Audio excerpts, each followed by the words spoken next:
Le bruit de la fourchette de mon frère, Benoît, frappant son assiette était le seul son dans le restaurant soudainement silencieux. J'ai regardé tous les visages à la table familiale se tourner vers la télévision fixée au mur derrière moi, leurs expressions passant d'une supériorité suffisante à quelque chose que je ne pouvais pas encore nommer. Ce soir dans le rapport d'affaires Les Échos, a poursuivi la présentatrice, sa voix remplissant le steakhouse coûteux, nous dressons le portrait de l'histoire à succès la plus secrète de l'industrie technologique. Aline Dubois a bâti Cybersécurité à terre depuis son garage pour en faire un empire de 3,8 milliards d'euros en seulement 5 ans, et elle l'a fait sans un seul communiqué de presse, entretien ou apparition publique. Le verre de vin de ma mère tremblait dans sa main.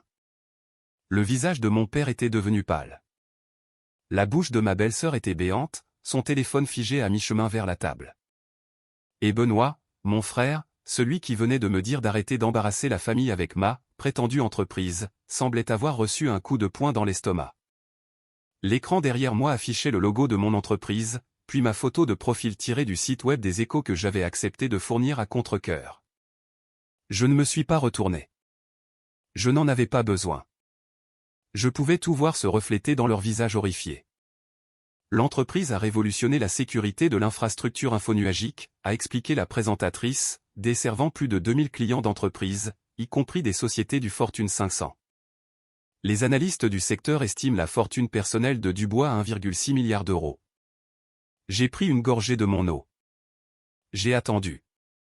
Ce dîner était attendu depuis 5 ans, et j'avais appris que le silence était souvent la réponse la plus puissante de toutes. La fille bouc émissaire. Grandir en tant que la plus jeune de 3 enfants dans la famille Dubois signifiait vivre dans l'ombre des accomplissements de mes frères et sœurs aînés. Benoît a été diplômé major de sa promotion en école de commerce et a décroché un poste dans un cabinet de conseil prestigieux. Ma sœur, Sophie, est devenue une avocate d'entreprise prospère. C'étaient les enfants en or, ceux dont mes parents se vantaient lors des dîners au club de golf. J'étais la marginale, la major en informatique qui passait ses week-ends à coder au lieu de faire du réseautage. La fille qui avait choisi un appartement modeste plutôt que le condo de luxe que mes parents proposaient d'acheter, avec des conditions, bien sûr. La déception familiale qui semblait en réalité aimer travailler avec la technologie plus qu'avec les gens. Aline a toujours été différente, disait ma mère, son ton faisant sonner, différente, comme un diagnostic. Pas ambitieuse comme Benoît, pas raffinée comme Sophie. Le rejet a commencé tôt. Quand j'ai eu mon premier emploi de programmeur à 22 ans, Benoît a trouvé ça mignon. Quand je leur ai dit que je créais ma propre entreprise à 27 ans, travaillant depuis mon garage, la réaction a été pire que du rejet. C'était de la pitié. Une start-up technologique, avait dit mon père, sa voix dégoulinante d'inquiétude. Aline, ma chérie, 90% des start-up échouent. Tu as un très bon travail. Pourquoi prendre ce risque? Parce que je crois en ce que je construis, avais-je dit simplement. Benoît avait ri. Croire ne paie pas les factures, Aline. Ce n'est pas comme ça que le monde réel fonctionne. Les 5 années suivantes ont été un tourbillon de semaines de travail de 80 heures, de présentations ratées, de quasi-faillites et de moments de percée. J'ai fondé Cybersécurité à terre avec 2 cofondateurs d'une grande école d'ingénieurs française, développant une technologie de cryptage qui rendait le stockage infonuagique exponentiellement plus sûr. Nous résolvions un problème auquel chaque grande entreprise était confrontée, et nous le faisions mieux que quiconque sur le marché. Mais je n'ai jamais parlé de nos victoires à ma famille. Pas lorsque nous avons décroché notre premier client du Fortune 500. Pas lorsque nous avons obtenu un financement de série A de 14 millions d'euros. Pas lorsque nous sommes passés à 50 employés, puis 200, puis 500. Pas lorsqu'Amazon, Google et Microsoft sont tous devenus clients. Pas lorsque notre valorisation a atteint 1 milliard d'euros et que je suis devenu milliardaire sur le papier à l'âge de 30 ans. Pourquoi ne leur ai-je rien dit? Au début, c'était de la superstition. Je ne voulais pas porter malheur. Ensuite, c'est devenu une stratégie. Je voulais voir combien de temps ils me sous-estimeraient, combien de temps ils continueraient à rejeter mon petit projet de garage, pendant que je bâtissais un empire qu'ils ne pouvaient même pas imaginer. Les commentaires ont empiré avec le temps. Lors des dîners de famille, Benoît parlait de son dernier projet de conseil, gérant un engagement client de 9 millions d'euros, et tout le monde buvait ses paroles. Quand il demandait à contre-cœur des nouvelles de mon travail, et que je disais quelque chose de vague sur la sécurité infonuagique, la conversation mourait. Tu joues toujours avec des ordinateurs, demandait mon père, sa déception à peine masquée. Tu travailles toujours dans ton garage, ajoutait ma mère, comme si j'étais une adolescente perpétuelle. J'avais déménagé dans un siège social de 50 000 pieds carrés 2 ans auparavant. J'avais 700 employés, mais je ne les ai jamais corrigés. J'ai juste souri et changé de sujet. Le point de rupture est survenu il y a 3 mois lors de la fête d'anniversaire de Sophie. Benoît venait d'être promu associé principal dans son cabinet, et mes parents célébraient ça comme s'il avait remporté le prix Nobel. Quand quelqu'un a poliment posé une question sur mon travail, Benoît m'a interrompu. Aline s'occupe toujours de son petit truc technique, avait-il dit avec dédain. Une sorte de logiciel de sécurité. Je ne comprends pas vraiment. C'est assez spécialisé, mais bon, au moins elle fait quelque chose qu'elle aime, n'est-ce pas? La salle s'était remplie de rires polis et de pitié. Ma mère m'avait même tapoté la main avec sympathie, comme pour consoler un enfant qui avait fait de son mieux mais avait quand même perdu la course. Ce soir-là, j'ai pris une décision. J'ai autorisé mon équipe de relations publiques à répondre aux demandes d'entretien répétées des Échos. J'ai accepté le portrait. Je savais exactement quelle semaine il serait diffusé, et je savais que ma famille serait dans le restaurant préféré de Benoît ce soir-là, car ma mère avait mentionné la réservation quelques semaines auparavant. Je ne me cachais plus. Je choisissais juste mon moment. Construire en silence. Alors que ma famille me considérait comme une amatrice, je bâtissais quelque chose d'extraordinaire. Cybersécurité à terre n'était pas juste une autre start-up technologique.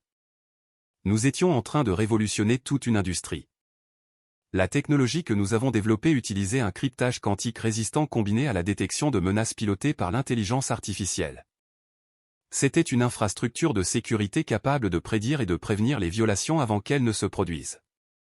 Dans un monde où les violations de données coûtaient des millions aux entreprises, nous offrions quelque chose d'inestimable, la tranquillité d'esprit.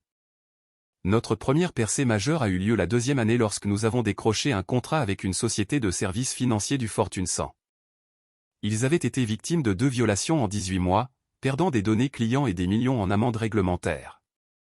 Nous avons mis en œuvre notre système, et leurs incidents de sécurité sont tombés à zéro. La nouvelle s'est répandue comme une traînée de poudre dans l'industrie. La 3e année, nous avions 50 clients d'entreprise et des revenus de 69 millions d'euros. La 4e année, nous nous étions développés à l'échelle internationale, et notre liste de clients se lisait comme le bottin mondain des entreprises mondiales, 3 des 5 plus grandes banques, 2 des plus grandes entreprises technologiques, des géants pharmaceutiques, des entrepreneurs de la défense et des agences gouvernementales. Les offres ont commencé à affluer. Amazon voulait nous acquérir pour 735 millions d'euros. J'ai dit non. Microsoft a offert 1,1 milliard d'euros. J'ai dit non. Nous n'étions pas intéressés par l'idée d'être absorbés par une plus grande entreprise. Nous construisions quelque chose qui se suffirait à lui-même. Mes cofondateurs sont devenus ma vraie famille. La docteure Léa Moreau, ma directrice technique, avait été renvoyée par son employeur précédent pour avoir été trop ambitieuse. Thomas Leroy, notre directeur financier, s'était fait dire qu'il ne dépasserait jamais le niveau de la gestion intermédiaire. Ensemble, nous avons bâti quelque chose qui a donné tort à tous ceux qui doutaient de nous. Pourquoi ne le dis-tu pas à ta famille, m'a demandé Léa une fois après que nous ayons clôturé un cycle de financement de série C de 184 millions d'euros. Parce qu'ils ne me croiraient pas, avais-je dit. Et les regarder me sous-estimer est devenu étonnamment utile. Cela me garde humble. Cela me rappelle pourquoi je fais ça. Non pas pour leur approbation, mais parce que le travail est important. Mais ce n'était pas entièrement vrai. Une partie de moi attendait aussi le bon moment. Le moment où leur rejet deviendrait si complet, si public, que le revirement serait indéniable. Je vivais modestement selon les normes des milliardaires. Une belle maison de ville, pas un manoir. Une Tesla, pas une Ferrari. Je portais des jeans et des pulls à capuche au travail. Je volais en commercial, pas en privé. Les seules personnes qui connaissaient toute l'étendue de mon succès étaient mon conseil d'administration, mon équipe de direction et mes investisseurs, qui comprenaient certains des plus grands noms du capital risque. Ma stratégie était simple, rester invisible jusqu'à ce que le succès devienne impossible à ignorer. Laisser le travail parler de lui-même. Et quand la révélation viendrait, la laisser venir de la source la plus crédible possible.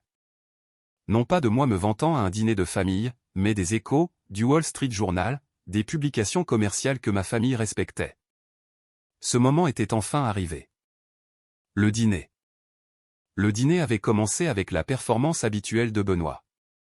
Il avait passé 20 minutes à décrire son dernier projet de conseil, à citer des noms de dirigeants et à lancer des chiffres destinés à impressionner. Mes parents avaient écouté avec une attention soutenue, posant des questions qui provoquaient des réponses encore plus élaborées. Donc, le directeur général m'a personnellement appelé pour me remercier, avait dit Benoît, agitant son vin à 200 €. Il a dit que je leur avais fait économiser au moins 4,6 millions d'euros avec mes recommandations stratégiques. C'est merveilleux, ma chérie, s'était exclamée ma mère. Tellement impressionnant. Puis mon père avait fait l'erreur d'essayer de m'inclure dans la conversation. Et Aline, comment va ton travail informatique?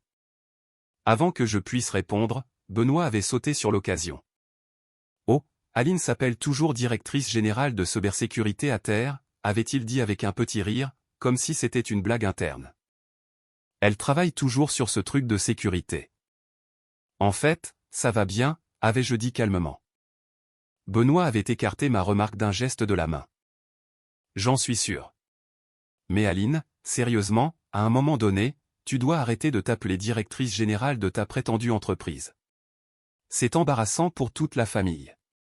Mes collègues me posent des questions sur toi, et je ne sais pas quoi répondre. Ma sœur joue à l'entrepreneur technologique. Cela nous dessert tous. Ma mère avait hoché la tête avec sympathie. Chérie, Benoît est juste. Il est temps d'être réaliste. Tu as 32 ans maintenant. Il est peut-être temps de chercher un poste stable dans une entreprise établie. Sophie était intervenue. Je pourrais t'aider avec ton curriculum vitae. J'ai des contacts dans les ressources humaines des entreprises. J'avais pris une inspiration, vérifiant ma montre. 19h48. Le rapport d'affaires Les Échos était diffusé à 19h45. D'une seconde à l'autre. Je comprends, avais-je dit simplement. C'est là que la voix de la présentatrice avait traversé le bruit ambiant du restaurant. Silence stratégique. La préparation pour ce moment avait en fait commencé 3 mois plus tôt lorsque les Échos m'avaient contacté pour la première fois. Ils essayaient de m'interviewer depuis 2 ans, mais j'avais toujours refusé. Je n'avais pas besoin de cette publicité. Nos clients nous trouvaient grâce à notre réputation et au bouche-à-oreille dans le monde de la sécurité d'entreprise. Mais après la fête d'anniversaire de Sophie, après les commentaires méprisants de Benoît, après des années à être traité comme l'échec de la famille, j'ai fait un choix différent. Faisons-le, ai-je dit à ma directrice des relations publiques, Jennifer. Portrait complet, évaluation de l'entreprise, liste de clients, tout ce qu'ils veulent savoir. Jennifer était ravie. Enfin. Sais-tu combien de fois ils ont demandé? Ce sera énorme pour notre marque. J'ai une condition, avais-je dit. Je veux savoir exactement quand il sera diffusé, et j'ai besoin que ce soit pendant la semaine du 15 mars. Elle avait eu l'air confuse mais avait accepté. Les Échos étaient heureux de s'adapter. Ils traquaient cette histoire depuis des années. Le processus d'entretien a été exhaustif. Ils voulaient tout, l'histoire de l'origine, la technologie, les cycles de financement, les acquisitions de clients, les quasi-échecs, les triomphes. Ils ont envoyé des photographes à notre siège social. Ils ont interviewé mes cofondateurs, mes investisseurs, même certains de nos clients qui ont accepté de témoigner. Vous avez construit quelque chose de remarquable, avait dit le journaliste lors de notre entretien final. Mais je dois vous demander, pourquoi maintenant? Pourquoi accepter ce portrait après nous avoir rejetés pendant si longtemps? J'avais souri. Parce que le travail peut parler de lui-même maintenant. Je n'ai besoin de convaincre personne de rien. Les résultats sont indéniables. C'était vrai, mais ce n'était pas toute la vérité. Toute la vérité était plus simple. J'étais fatigué d'être invisible. Fatigué de l'humilité stratégique. Fatigué de regarder ma famille célébrer la médiocrité tout en rejetant une excellence qu'ils ne pouvaient même pas reconnaître. Quand j'ai appris que l'article serait diffusé le 16 mars à 19h45, j'ai fait quelque chose de calculé. J'ai mentionné à ma mère que j'aimerais me joindre à leur dîner de famille mensuel. Elle avait semblé surprise, je trouvais habituellement des excuses pour ne pas y aller mais elle était ravie. Benoît a fait des réservations chez le Grand Véfour, avait-elle dit. Tu sais à quel point il aime cet endroit. Parfait. Le Grand Véfour avait des télévisions dans toute la salle à manger, toujours réglées sur les informations financières. Benoît avait choisi l'emplacement lui-même. Le moment était parfait. L'endroit était parfait. Tout ce que j'avais à faire était de me présenter et de laisser la vérité se révéler. La révélation. La télévision a continué, indifférente au drame familial qui se déroulait à la table 12. Dubois a fondé Cybersécurité à terre dans son garage avec 2 cofondateurs, a expliqué la présentatrice. La technologie de cryptage exclusive de l'entreprise a rapidement attiré l'attention des grandes entreprises préoccupées par la sécurité des données. L'écran montrait des images de notre siège social, un bâtiment de verre étincelant dans la technopole parisienne, notre logo bien visible sur la façade. Puis des images de notre liste de clients ont défilé, Amazon, Microsoft, Bank of America, Pfizer, Boeing. Des noms qui faisaient passer le projet de conseil de 4,6 millions d'euros de Benoît pour de la petite monnaie. Aline, la voix de ma mère était à peine un murmure. C'est toi. Je me suis tourné pour la regarder calmement. Oui. Mais tu as dit. Nous pensions. Mon père ne pouvait pas finir la phrase. Le dernier cycle de financement de l'entreprise a valorisé Cybersécurité à terre à 3,8 milliards d'euros, a annoncé la télévision, faisant d'Aline l'une des plus jeunes femmes milliardaires autodidactes du secteur technologique. Le visage de Benoît était passé de pâle à rouge. 3 milliards? Ça ne peut pas être réel. C'est réel, ai-je dit, simplement prenant une autre gorgée d'eau. L'article s'est poursuivi avec des séquences d'entretien de Léa, ma directrice technique, debout devant nos salles de serveurs. Aline a une vision extraordinaire, a-t-elle dit à l'écran. Elle a vu l'avenir de la sécurité infonuagique avant tout le monde. Les entreprises nous font confiance avec leurs données les plus sensibles grâce à la technologie qu'elle a aidé à créer. Puis, des séquences de moi dans notre salle de conférence principale, portant le même style décontracté que d'habitude, Jean et Blazer. Nous n'essayons pas d'être les plus grands, disais-je à l'intervieweur. Nous essayons d'être les meilleurs. Chaque client que nous prenons en charge, nous traitons sa sécurité comme si la sécurité de notre propre famille était en jeu. Tu savais, a dit Benoît, sa voix tremblant d'un mélange de colère et d'incrédulité. Pendant tout ce temps, tu étais assise ici à nous écouter. Et tu savais. Oui. Pourquoi ne nous l'as-tu pas dit, a demandé ma mère, des larmes se formant dans ses yeux. J'ai posé mon verre d'eau avec précaution. C'était le moment que j'attendais, mais maintenant qu'il était là, je ne ressentais aucun triomphe, juste une profonde et lasse tristesse pour toutes les années que nous avions gaspillées. Parce que vous ne m'auriez pas cru, ai-je dit doucement. Si je vous avais dit il y a 3 ans que j'avais bâti une entreprise valant 1 milliard d'euros, qu'auriez-vous dit? Silence. Vous auriez ri, ai-je continué. Ou pire, vous m'auriez regardé avec cette même expression de pitié. Aline délire maintenant. Aline fait semblant encore. Alors, j'ai arrêté d'essayer de vous faire me voir. J'ai construit quelque chose de si indéniable que même vous ne pouviez pas le rejeter. Malgré le fait d'opérer avec pratiquement aucun profil public, a poursuivi la télévision, Cybersécurité à terre est devenue la référence absolue en matière de sécurité d'entreprise. Interrogé sur les raisons pour lesquelles elle est restée dans l'ombre, Dubois nous a dit « Je voulais que le travail parle de lui-même ». Sophie avait finalement trouvé sa voie. J'ai essayé au début, ai-je dit. Vous vous souvenez quand j'ai démarré l'entreprise pour la première fois? Papa m'a dit que 90% des startups échouent. Maman m'a suggéré de trouver un vrai travail. Benoît a trouvé ça mignon. Benoît a ouvert la bouche, puis l'a refermée.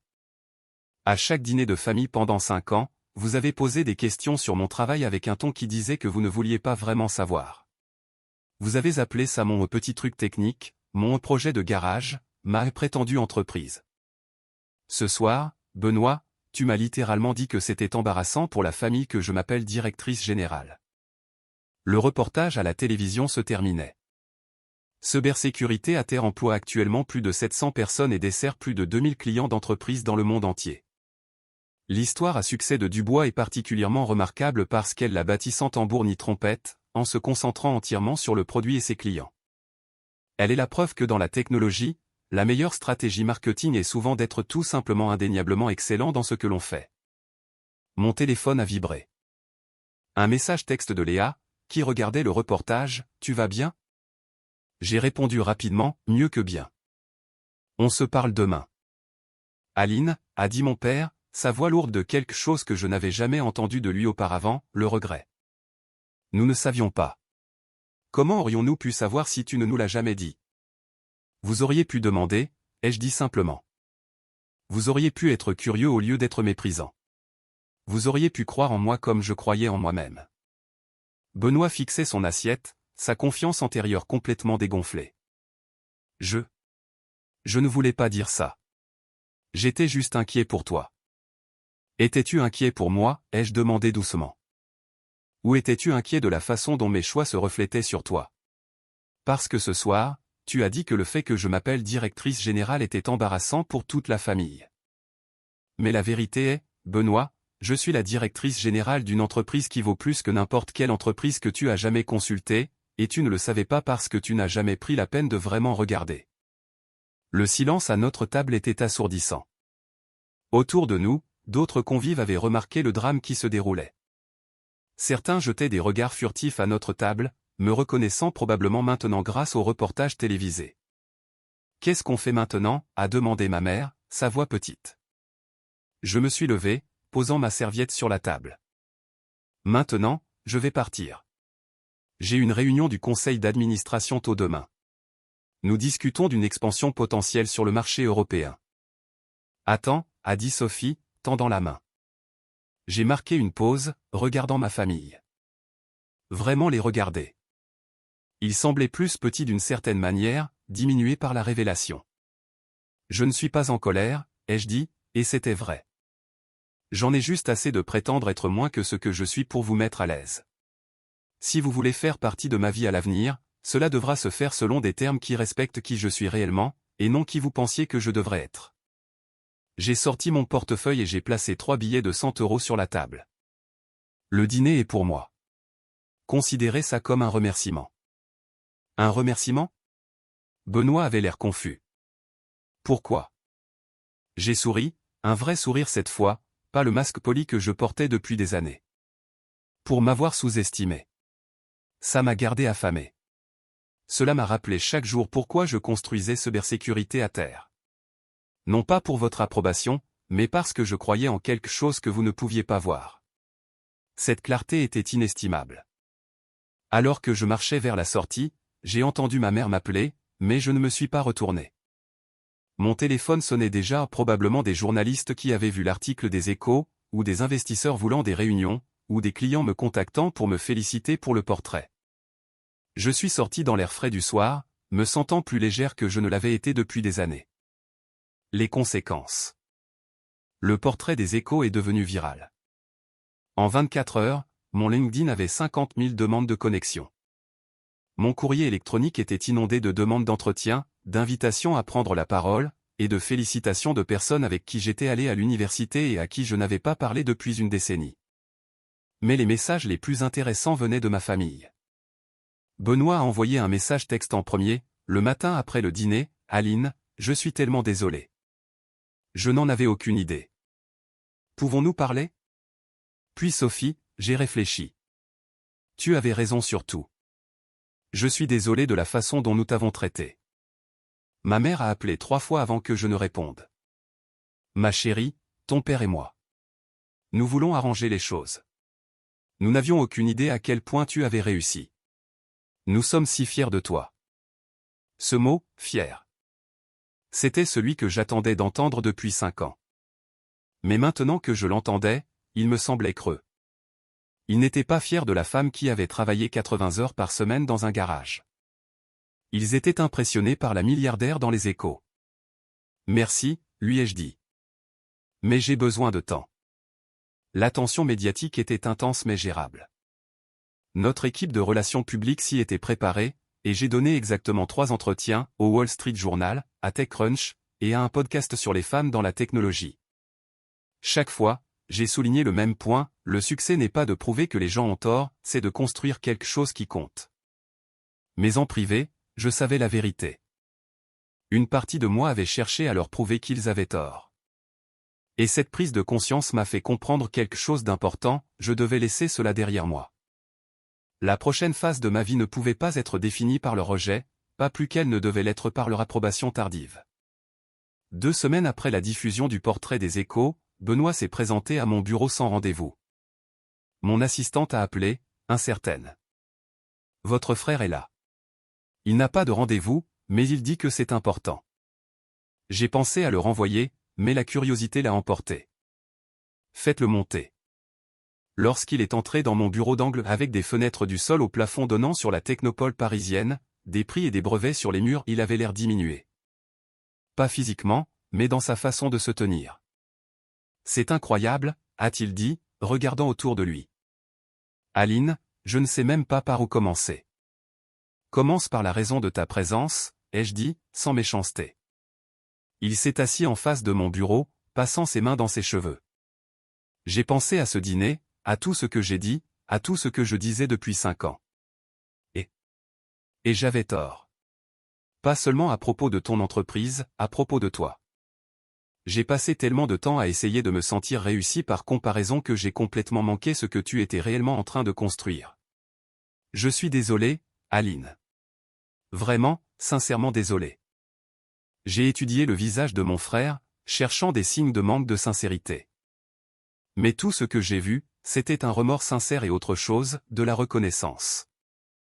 Il me voyait enfin. Merci, ai-je dit. Cela signifie quelque chose. 6 mois plus tard, la relation avec ma famille ne s'est pas guérie du jour au lendemain. Mais lentement, avec précaution, nous avons commencé à reconstruire sur une base de vérité plutôt que de suppositions. Mes parents sont venus visiter le siège social de Cybersécurité à terre.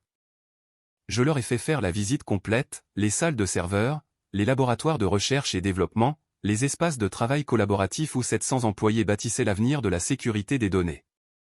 Je leur ai présenté Léa et Thomas, mes cofondateurs qui étaient devenus les frères et sœurs que mes vrais frères et sœurs n'avaient jamais vraiment réussi à être. J'aurais aimé que nous voyions ça plus tôt, a dit mon père doucement, debout dans notre salle de conférence principale où des transactions valant des centaines de millions d'euros avaient été négociées. Vous auriez pu, ai-je dit gentiment. J'étais toujours prête à partager. Vous aviez juste à demander au lieu de rejeter. Sophie a commencé à nous référer les clients d'entreprise de son cabinet d'avocats pour des audits de sécurité. Benoît, dans un geste d'humilité surprenant, a demandé si je serais disposé à parler dans son cabinet de la construction d'entreprises technologiques prospères. J'ai accepté, non pas parce que j'avais besoin de la validation, mais parce que j'avais appris quelque chose de précieux sur ma propre capacité à pardonner. La plus grande leçon, cependant, est venue en regardant comment l'histoire s'est propagée. J'ai reçu des centaines de messages de personnes qui se sentaient rejetées par leur famille, qui bâtissaient quelque chose dans l'ombre, à qui on avait dit qu'elle n'arriverait jamais à rien. Votre histoire m'a donné du courage, a écrit une femme. C'est là que j'ai réalisé que la vraie valeur de rendre cela public n'était pas de prouver que ma famille avait tort. C'était de montrer aux autres que la validation des personnes qui vous rejettent est beaucoup moins importante que la validation de soi-même et du travail que l'on fait. Cybersécurité à terre a continué de croître. Nous nous sommes étendus en Europe et en Asie. Notre liste de clients s'est élargie pour inclure des gouvernements et des sociétés internationales. L'entreprise qui a commencé dans mon garage a maintenant des bureaux dans 12 pays. Mais le succès qui comptait le plus n'était pas mesuré en milliards ou en contrats clients. Il était mesuré dans l'équipe que nous avions bâtie, des gens qui croyaient en la mission, qui se respectaient, qui n'avaient jamais eu à cacher leur réalisation pour mettre les autres à l'aise. Lors de notre célébration annuelle d'entreprise, Léa a levé son verre pour porter un toast à Aline, qui nous a appris que la meilleure réponse au doute n'est pas la colère. C'est l'excellence. 700 personnes ont applaudi. Mes parents étaient là dans le public, comprenant enfin ce que j'avais construit pendant qu'ils me rejetaient. Benoît était là aussi, non plus menacé par mon succès, mais vraiment fier de sa petite sœur.